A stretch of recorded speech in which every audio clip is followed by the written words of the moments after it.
Thanks for checking out Odin Gaming. If you got a second and you want to help a fellow gamer out, please hit the like and subscribe buttons. Today I want to talk about the Diablo 4 beta. I took some extra time to make this video because I really love Diablo and I wanted to share as many thoughts about the beta as I had, and I really wanted to get all my thoughts out there. So first off, I dug the beta's overall feel. It was dark and macabre, really reminded me of the second one a lot. They gave us only Act 1 to play through, but it felt pretty good. It played pretty good. I didn't have too many glitches or problems like that, which was great. I didn't think the level 25 cap would give us as much of a glimpse into the game as it did. I was wrong. It turns out at level 25 we got to experience a fair amount of what the game might offer. We got to see a good portion of the skill tree, and there was some new skills being brought to the table and old skills with the new Diablo twist to them, let's say. We get to add powers that we acquired from the dungeons and add them to our skills. We were able to upgrade equipment at the blacksmith. We were also able to socket weapons and armor with a variety of different kinds of gems.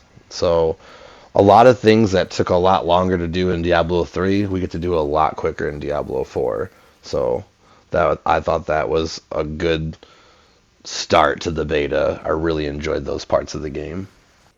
Some other things that I liked about the beta that we got to get glimpses of were some new kinds of gameplay, and in one form that was resurrecting other players in the middle of a fight, and how they set it up is you can resurrect a player if they're dead, and maybe you got half of their resurrection bar filled up and you had to run away to not get killed or something, and you went back. You only had to do the rest that was left in the bar to resurrect them completely. Thought that was really neat how they set that up.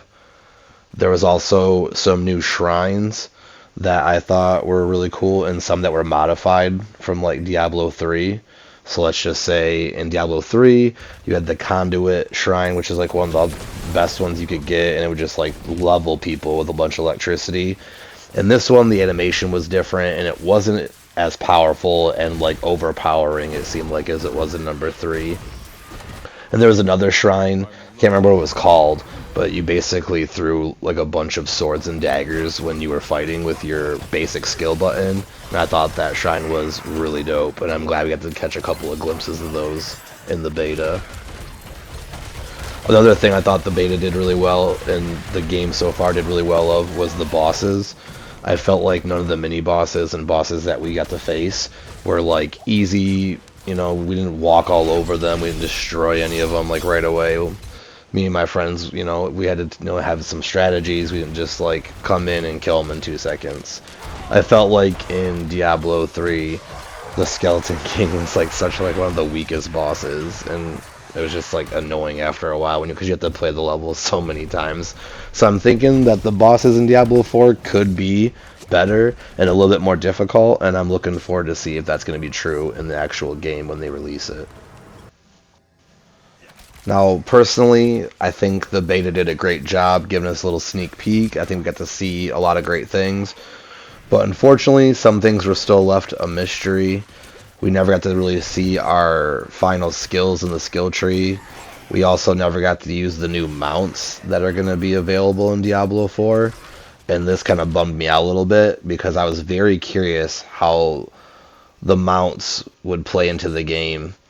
I mean, they let you see the stables in town, but you could not get a horse or anything like that. And I was really curious about the mounts. I really wanted to see that because I was hoping that the mounts would make traveling across some of these levels a lot easier instead of just running on foot a lot. If you've played a lot of Diablo, then you know that there's a lot of running and walking, and faster mounts would be awesome if we could use them to get through levels. And if you are someone who looked into ordering or pre-ordering the game, then you know that there are some mounts available from pre-ordering, and some of them are like giant monster-looking things. And I'm wondering if the mounts will play into the game with more than just travel. Will they also have, defensive and offensive skills that we can use on enemies in certain levels? So I really wanted to see more with that. We didn't get it, so they keep our curiosity for now. I'm really curious about that, though, and I was kind of bummed that they didn't show that. And another thing that kind of bummed me out about the beta, not so much the beta, but about the game, is that we only had 5 classes available, which they were great classes. I checked them all out. I really enjoyed about 3 out of 5 of them a lot. I really look forward for those 3 builds. But we had more classes than that at the end of Diablo 3, and I was really hoping like Diablo 4 would give us a bigger array of characters to choose from for more builds and then more things to discover throughout the game. So I was kind of bummed about there only being 5 classes, but they look to be 5 awesome classes, so I'm looking forward to checking them out. But maybe we get a DLC with some extra classes, who knows, but as of right now I was really hoping for more than just 5 in the beginning. Another thing that really did not excite me that we got to experience in the game was merchant stock times. I personally thought an hour for new stock to come into the merchant or the armor person who's selling you these items was too long. I really think 20 to 30 minutes should be the maximum for restocking, especially when most items you're offered are kind of crap in the first place.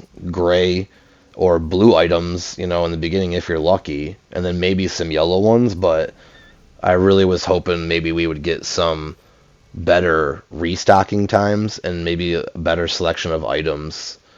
And it looks like the items might be similar in all the towns.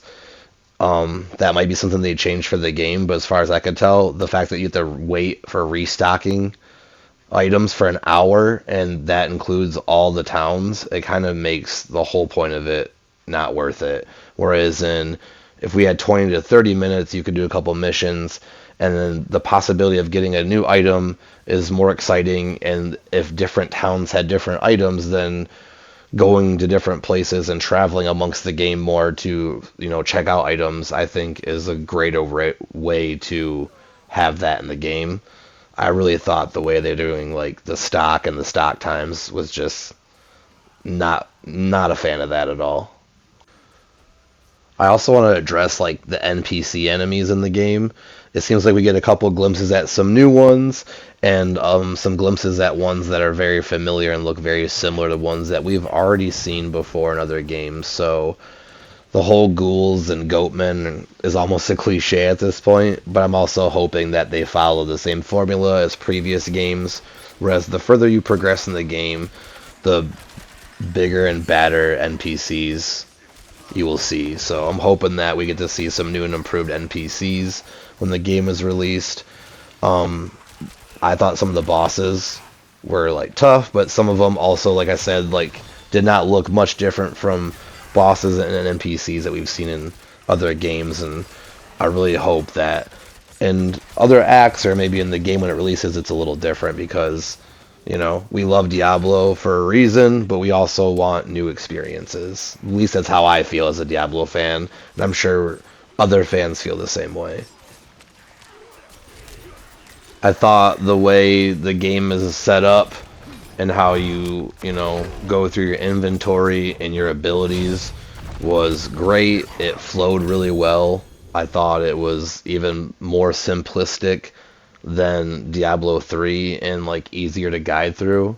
So I think they improved, on how you build your character and like the way you distribute your armor and weapons and stuff. I thought the way that was all set up was done really well in this game. I think it's better than the previous game of Diablo 3, so I'm looking forward to see if there's any changes in the actual game when that's done. And finally, I just want to talk about the classes. Like I said before, I was bummed that there was only 5 classes. I was hoping for more, but I do think the 5 classes they picked are pretty dope, and I just want to just kind of go over some of them, what I like about some of them, and what I don't like about some of them. First off, the rumors and the things you see online are true. The druid kind of came out as a bust. It just didn't seem like they had it figured out at the time of the beta. And not only did I think the druid was like the worst class that they had for us to test out, but you also, in some transformations as the druid, you looked very similar to some of the NPCs, and I really think they should do a better job like making the transformations of the druid more indistinguishable from that of the NPCs, especially when you turn into like a werewolf or a wolf man, whatever it is. Like, it just, there's a couple NPCs that look just like that, and I just didn't like that. Some of my favorite classes that I played with were the Necromancer and the Barbarian. Just Diablo classics that they never seem to let me down in, and I enjoyed both those classes very much. Those are builds I'm looking forward to working on as soon as the game comes out. Now, on the other hand, there was also Sorcerer and Rogue. I feel like Sorcerer is always fun. Being a wizard is always dope. I think the spells and some of the things I've seen in the skill tree were awesome. The Rogue was very much like the Demon Hunter from the previous game in Diablo 3, and I loved the Demon Hunter in that. I didn't dive into the Rogue as hard as I did in some of the other classes, but I'm definitely looking forward to do a build with the Rogue too, just because it reminded me a lot of the Demon Hunter, and I really like that character and that type of build for the game. I have to say, overall, the Diablo 4 beta has got me excited for the release. I cannot wait for June. As a Diablo fan, it has just like been too long coming. I think playing the beta gave me some good insight into the game, enough to say that I think the game will be a good game. I don't know if it'll be a great game, but I think it will be a good game. I know that I'll be putting in my hours and making my builds and laying waste to demons with my friends, so I hope everybody else is just as excited as I am. I hope other Diablo fans who are watching this, are excited. If not, if you have other thoughts or concerns about the game or what you thought about the beta, please put them in the comments. I love talking Diablo, and I want to know what you guys think. For what you guys watching, thank you so much for watching. If you got a second, please hit the like and subscribe button. And as always, thank you for watching Odin Gaming.